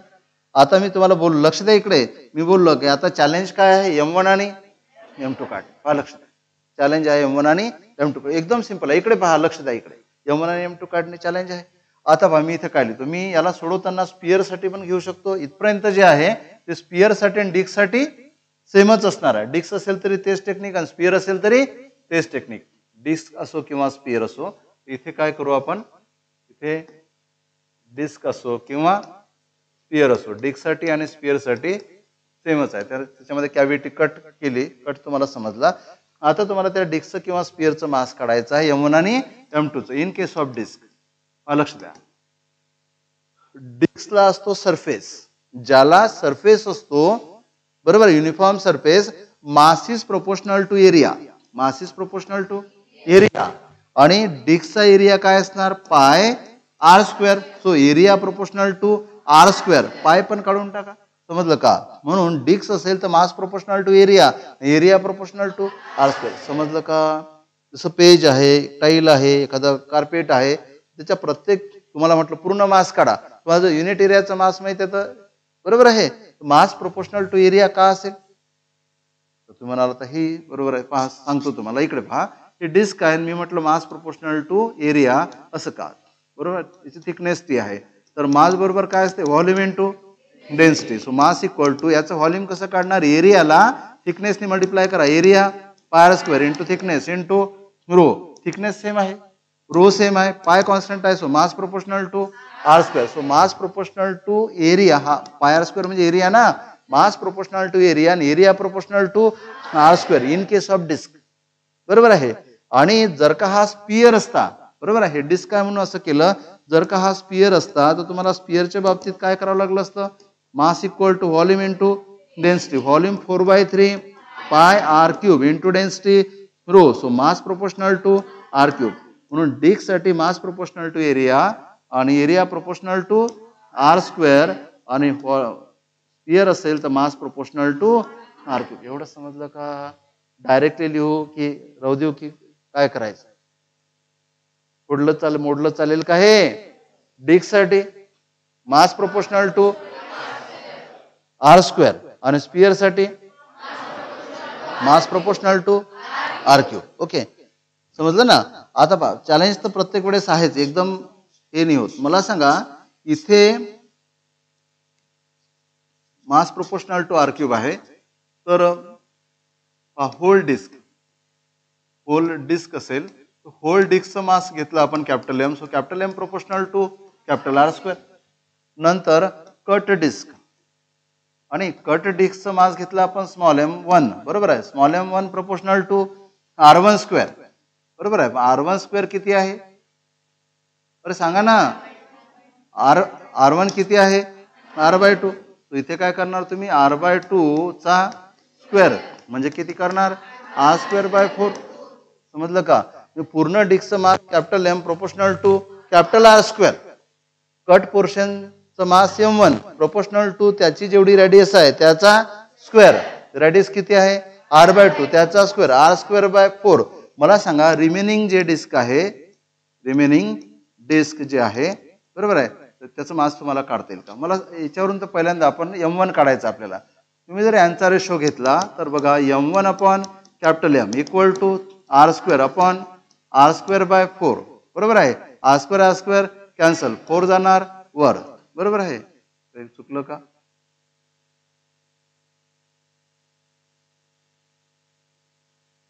हा हा हे चुकलं. तर इथे m1 काय लिहिता येणार, r²/4 आणि capital M proportional to r², बरोबर आहे. इथे काय येणार 1/4, म्हणून m1 बरोबर काय झाला, m/4, m1 बरोबर m/4, m1 मिळाला. मला सांगा, रिमेनिंग डिस्कचं मास कसं काढणार, पूर्ण डिस्कचं मास किती आहे m, ते m मधून तो m/4 मायनस करणार, म्हणून रिमेनिंग डिस्कचं मास, रिमेनिंग मास जर तुम्हाला काढायचं आहे तर रिमेनिंग मासला तुम्ही म्हटलं m2 काढताना त्या m मधून हा m/4 मायनस केला, m मायनस m/4 म्हणजे काय मिळेल, 3m/4. समजलं का, समजलं का कसं केलं, पहा, लक्ष द्या, परत सांगतो मी. पूर्ण डिस्कचं मास होता कॅपिटल एम, पूर्ण डिस्कची रेडियस होती कॅपिटल आर, सो होल डिस्कचं mass capital M proportional to capital R square. Cut केलेल्या डिस्कचं mass m1 proportional to r1 square, पण r1 किती, r/2 त्याचा स्क्वेअर, r²/4. समजलं ना. आणि मग नंतर आपल्याला काढायचं कोण आहे, m1, म्हणून आपण काय केलं, m1 आणि m चा ratio, so m1/m equal to r²/4 आपण r² cancel, 1/4, so m1 equal to m/4. m1 मिळाला, कट केलेला डिस्कचा मास मिळाला. रिमेनिंग डिस्कचा मास काढायचं, पूर्ण डिस्कचा मास किती आहे m, कट केलेला मास किती आहे m/4. तर रिमेनिंग मास काढताना त्या पूर्ण m मधून m/4 का करून राहिलं, समजलं. हे पाकिट आहे, याच्यामध्ये कॉईन ठेवलेले आहेत, तुम्हाला म्हटलं की कॉईनचं मास काढलं, राहिलेल्या पाकिटचं मास काढा, तर पूर्ण मास मधून कॉईनचं मास, तसं सिंपल टेक्निक वापरलं. मला सांगा, हेच प्रॉब्लेम जर स्पियर साठी आलं असतं करता आलं असतं. इथे काय केलं असतं, होल स्पियरचं mass proportional to r³, cut स्पियरचं mass proportional to r1 cube, r1 किती r/2 त्याचा क्यूब, r³/8 आहे ना, येणार ना, r³/8 म्हणजे इथे काय आलं असतं 1/8, so m1 equal to m/8. आणि रिमेनिंग स्पियरचं मास काढताना त्या m मधून तो m/8 मायनस केला असतं. समजलं का, जे डिस्कचं समजलं, स्पियरचं काढता येते. ठीक आहे, आता काय करा, फक्त तुम्ही इथे ते लिहा, काय लिहा, m1 आणि m2. सो r2 तुम्हाला काढायचं, m1 किती आहे m/4 आणि m2 किती आहे 3m/4 capital M 3m/4 capital M cancel 4 cancel इथे किती राहिला r/2 है ना r/2 आहे ना हा म्हणून mm कॅन्सल 4 कॅन्सल इथे काय राहणार r/3 मग किती शिफ्ट असणार r/3 so r/3 is the shift in centre of mass sorry r/6 is the shift in centre of मास समजलं का कुठं चुकलं विकलं तर नाही ते पाहून घ्या एकदा इकडे पहा ही पूर्ण डिस्क होती ठीक आहे डिस्क होती किंवा स्पियर होता त्या स्पियर मध्ये करण्यात आली कॅव्हिटी किंवा त्या डिस्क मधून डिस्क कट करण्यात आली जी डिस्क कट केली त्या डिस्कची रेडियस हा r1 आहे पण ती किती आहे r/2 आणि ॲशोनिन फिगर कट केलेली आहे बरोबर आहे आता आपण काय करणार माहितीये का कट केलेली डिस्क ठेवून दिली त्याचं मास किती m1 रिमेनिंग डिस्क बरोबर आहे त्याचं मास किती m2 तर पहिले सेंटर ऑफ मास इथे होता बरोबर ही कट केली तो इकडे शिफ्ट झाला कितीने शिफ्ट झाला r2 ने म्हणजे आपल्याला r2 काढायचा आहे r2 काढताना आपण फॉर्म्युला काय वापरला m1 r1 = m2 r2 है ना त्यातलंही आपल्याला r1 माहिती आहे किती आहे r/2 r1 माहिती आहे r/2 येतो ना पूर्ण r आहे ना अर्धा r/2 बरोबर आहे म्हणून आपण काय लिहिलं m1 r1 = m2 r2 r2 = m1/m2 * r1 r/2 आता चॅलेंज काय राहिलं m1 काढणे आणि m2 काढणे पूर्ण डिस्कचं मास किती आहे m मग पूर्ण डिस्कचं मास पूर्ण डिस्कच्या रेडियसला स्क्वेअरला प्रोपोर्शनल असतो m प्रोपोर्शनल टू r² बरोबर आहे आणि कट केलेल्या डिस्कचं मास घेतलं स्मॉल m प्रोपोर्शनल टू त्या डिस्कची रेडियस त्याचा स्क्वेअर मग ती r/3 असो की r/व्हॉट एव्हर इट मे बी बरोबर आहे त्या डिस्कच्या रेडियसचा काय केला स्क्वेअर त्या डिस्कची रेडियस किती आहे कोणत्या कट केलेल्या डिस्कची रेडियस किती आहे r/2 त्याचा केला स्क्वेअर म्हणजे r² रिमेनिंग डिस्कचं मास कसं काढा ओके पहिले तर तुम्हाला m1 काढावं लागेल मग यांचा काय घ्यायचा रेशो घेतल्यामुळे तुम्हाला मिळालं m1 किती मिळाला m/4 रिमेनिंग डिस्कचं मास कसं काढणार त्या पूर्ण डिस्कच्या मास मधून कट केलेला मास मायनस करा जे m/4 मिळाला सो m मधून m/4 मायनस 3 m/4 m1 मिळाला m2 मिळाला बरोबर आहे m1 m2 इथे लिहून टाका बरोबर आहे हे वापरून इथे लिहिले नाही तर मग घरी गेल्यानंतर कन्फ्युजन होणार तुम्हाला तर m1 किती मिळाला कॅपिटल m/4 m2 किती मिळाला 3 कॅपिटल m/4 बरोबर 4 कॅन्सल mm कॅन्सल हा 3 खाली आहे हा 2 खाली आहे सो r2 = r/6 आणि r/6 हेच काय आहे शिफ्ट टुवर्ड्स लेफ्ट समजलं का आणि समजा हे जर आपण कोणासाठी केलं असतं हेच प्रॉब्लेम स्पियर साठी केलं असतं तर हेच प्रॉब्लेम बिलकुल सेम जर आपण स्पियर साठी केलं असतं तर काय झालं असतं बघा तर होल स्पियरचा mass capital M proportional to r² नंतर कट r³ ओके तर कट पोर्शनचा मास m1 त्याची radius proportional to r³ r किती आहे r/2 त्याचा क्यूब म्हणजे r³/8 बघा किती सिंपल होत जाते आता आपल्याला काढायचं m1 so m1 upon capital m1 च्या जागी काय लिहिणार r³/8 आणि कॅपिटल M च्या जागी काय लिहिणार r³ इथे काय आलं 1/8 म्हणून m1 बरोबर काय झालं m/8 आता काय काढायचं आपल्याला रिमेनिंग डिस्कचं मास ज्याला कशाने दाखवलं आपण m2 ने तर या m मधून हा m/8 मायनस केला तर काय राहिला असता 7m/8 किंवा 7/8 टाइम्स m आता आपल्याला काय काढायचं आहे m1 r1 = m2 r2 आपल्याला r2 काढायचं आहे सो r2 = काय मिळाला असता m1 upon m2 times r1 so r2 = shift m1 किती आहे m/8 m2 किती आहे 7m/8 आणि r1 किती आहे r/2 8 cancel mm cancel so r2 बरोबर किती r/14 एवढी शिफ्ट झाली असते एवढा शिफ्ट आणि टुवर्ड्स लेफ्ट कडे शिफ्ट झाली जिकडे कॅव्हिटी केली त्याच्या अपोजिट डायरेक्शनने कॅव्हिटी राईट कडे असेल तर शिफ्ट लेफ्ट कडे कॅव्हिटी वर असेल तर शिफ्ट खाली कदाचित एखाद्या वेळेस ते विचारतील शिफ्टची डायरेक्शन समजलं का पॉइंट क्लिअर झाला एकदा ना हेच प्रत्येक बुक मध्ये हे प्रॉब्लेम आहे प्रत्येक चांगल्या बुक मध्ये हे प्रॉब्लेम आहे एकदा तिथून वाचून पहा जरा तुम्हाला समजेल की आपण खूप चांगल्या तऱ्हेने घेतो आणि आपण कॉन्सेप्ट वर जास्त वर्क करतो झाला का टाइम सुनीता आपण कॉन्सेप्ट वर बरोबर वर्क करून राहिलो समजून राहिलं का तुम्हाला अशा तऱ्हेचं आता बघा असं नाही होणार हे क्यूब वाला सॉरी स्पियर वाला प्रॉब्लेम एक्झाम मध्ये खूप वेळा विचारला हॅलो स्पिअरवाला प्रॉब्लेम एक्झाम मध्ये खूप वेळा विचारलं, डिस्कवाला प्रॉब्लेम एक्झाम मध्ये विचारलं, ते विचारतील थोडासा चेंज करून. चेंजेस काय असतील त्या तुझं कट केलेला पोर्शन आहे त्याची रेडियस बदलतील, म्हणजे r/3 करतील, r/4 करतील, बरोबर आहे. आणि तुम्हाला काय करायचं समजलं का, कट केलेला पोर्शन जिथे असेल तिथे असू द्या, त्या कट केलेल्या पोर्शनच्या सेंटरचं अंतर तुम्हाला डिस्कच्या सेंटर पासून मोजायचं आहे. काय म्हटलं मी, कट केलेला, बरोबर आहे. बदलून प्रॉब्लेम जर विचारला ते तुम्हाला ऍक्सेप्ट करता आलं पाहिजे, बरोबर. पहा इकडे लक्ष द्या, कट केलेला पोर्शन इथे आहे समजा, आपलं एम आहे की या कट केलेल्या पोर्शनचा जो सेंटर आहे, इकडे पहा बोर्डवर, त्याचं अंतर ओरिजिनल सेंटर पासून घेणे, बरोबर आहे. या अंतराला काय म्हटलं आपण, r1. म्हणजे r1 कशावर डिपेंड करते माहिती आहे का, हे अंतर तुम्हाला दिलं असेल किती आहे तर, बरोबर आहे. समजा हे अंतर असेल r/8, छोटीशी डिस्क कट केली, छोटासा स्पिअर कट केला, अंतर किती आहे r/8. तुम्हाला हे काढायचं आहे तर पूर्ण किती असणार r मधून r/8 मायनस करा. म्हणजे माझं फोकस कुठे आहे की एनिवे तुम्हाला काय काढता आला पाहिजे, जो कट केलेला पोर्शन आहे त्याचा जो सेंटर आहे त्याचं अंतर ओरिजिनल सेंटर पासून, त्याला म्हणायचं r1, बरोबर आहे. आणि मग हा जर कट केला तर रिमेनिंग जे डिस्क आहे ती शिफ्ट होणार इकडे, तर त्याचा मास किती घेतला आपण m2. ही जी हा जो शिफ्ट झाला हा कट केल्यानंतर त्याचा मास m2, हे अंतर किती घेतलं r2. आपलं एम काय आहे r2 काढणे, म्हणून फॉर्म्युला काय वापरणार, m1r1 equal to m2r2, m1r1 equal to m2r2. Formula ठरला m2r2 equal to m1r1. r1 तर तुम्हाला माहिती आहे काय काढायचं आहे, r2 काढायचं. So m1 upon m2 times r1. आता m1 m2 काढणे हेच जमलं पाहिजे.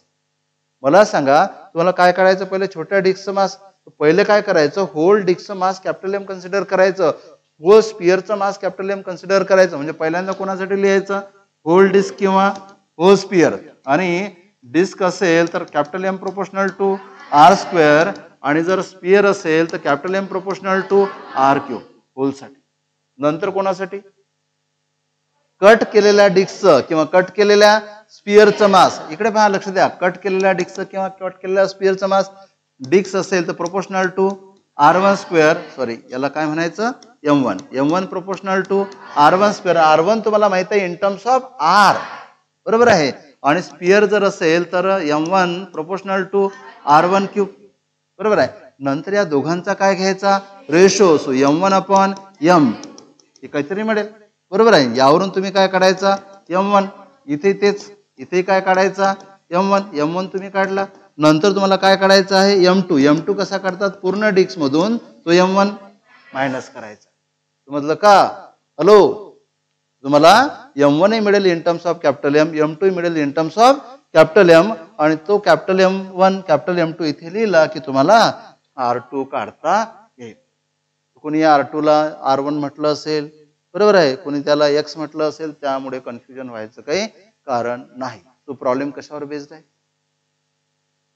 It based on the concept that about centre of mass, mass moment of the sum of mass moment is 0. So m1 r1 equal to m2 r2.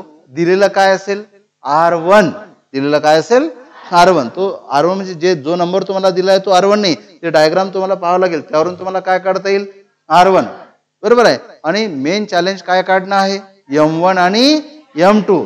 m1 आणि m2 काढताना काय कराल, पूर्ण स्पिअरचं पूर्ण डिस्कचं मास कशाने दाखवलं, capital M. So capital M proportional to disc असेल तर r², स्पिअर असेल तर r³. नंतर स्मॉल एम, कट केलेल्या डिस्कचं कट केलेल्या स्पिअरचं mass m1 proportional to r1², disc असेल तर m1 proportional to r1³, sphere असेल तर, पण r1 दिला असेल in terms of r/3 r/4 वगैरे वगैरे, याच्यामध्ये कॅपिटल r असेल. याच्यावरून काय काढायचं, त्यांचा घ्यायचा रेशो, रेशोवरून काय काढायचं m1. एकदा m1 मिळाला की m2 कसा काढायचा, पडला का, m1 मिळाला तर m2 कसा काढायचा, पूर्ण स्पिअरच्या किंवा त्या डिस्कच्या मास मधून तो m1 मायनस करायचा, m2 मिळाला नाही. एकदा m1 m2 मिळालं की m1 r1 equal to m2 r2. तुम्हाला r2 काढता येईल. सोपं वाटून राहिलं. आता काय काढणे, मेन फॉर्म्युला कोणता, m1 r1 equal to m2 r2. काढायचं कोण आहे r2, हे जुगाड करता आलं तुम्हाला. नंतर काय काढायचं m1 आणि m2, तर होल डिस्क मास m घ्यायचं प्रोपोर्शनल टू स्क्वेअर क्यूब जे काही असेल, बरोबर आहे. कट केलेल्या पोर्शनचा मास स्मॉल m1 घ्यायचं proportional to R1 square R2 square त्यांचा घ्यायचा रेशो, रेशोवरून मिळेल M1 in terms of capital M. नंतर काढायचा M2 काढताना कॅपिटल M मधून तो M1 मायनस करायचं, M1 मिळाला M2 मिळाला, बस M1 M2 लिहून टाका, प्रॉब्लेम सोपं झाला. समजलं का? आता फक्त एकदा ना युट्यूबवर पहा किंवा हेच प्रॉब्लेम तुमच्या बुक मध्ये पहा सोल्युशन. बरोबर आहे, कळलं का? आणि पहिला DPP रेडी आहे, तो घेऊन जाताना उद्या येताना तो सोडवण्याचा प्रयत्न करा. ठीक आहे, तुम्हाला अर्धेही सोडवता आले तरी मी इनफ समजेल, पण तुम्ही सोडवा, ट्राय करा. आणि हॅलो, मी परत एकदा सांगून ठेवतो, काय सांगतो ऐका, तुम्ही बिनधास्त सोल्युशन पहा, प्रेस नका घेऊ, निगेटिव्हिटी पकडू नका, आपल्याला येत नाही म्हणून तुम्हाला येणारच नाही. सुरुवातीला सोल्युशन पाहायचं तुम्हाला काम पडेलच पडेल. ठीक आहे, तर बिनधास्त सोल्युशन पहा, फक्त ते सोल्युशन समजण्याचा प्रयत्न करा की तसं का केलं. ठीक आहे, काही प्रॉब्लेम? समजलं इथपर्यंत? आता 2 दिवस आपला सेंटर ऑफ मासवरच खर्च होते पहिल्या DPP वर. जाताना जे लवकर चालले त्यांनी DPP घेऊन जा. ठीक आहे, चल रेकॉर्डिंग बंद करा, कोणीतरी रेकॉर्डिंग बंद.